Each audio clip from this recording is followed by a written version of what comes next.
এই যে ভাই সব শোনেন শোনেন, রমজান মাস আইছে, বাজারে গেছি, দেখি দোকানদারের সামনে বড় বড় পর্দা।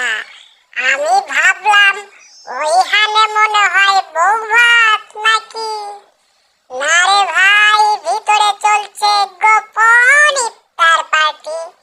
বাইরের এলাকার সম্মানার্থে পর্দা দেওয়া আছে, ভিতরে ঢুকলেই ভাই গরম গরম সমুচা দিব না কাচ্চি বিরিয়ানি।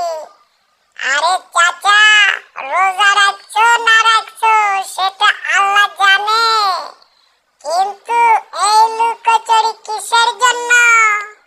রমজান মানে কি শুধু পর্দা টাঙ্গানো, নাকি মনেও একটু পর্দা টানতে হবে? একজনকে জিজ্ঞাসা করলাম, চাচা রোজা আসনি? সে কয় না ভাই, আমি রোগী। আমি বললাম, রোগী হইলে ওষুধ খাও, কিন্তু এত চিকেন ফ্রাই কেন?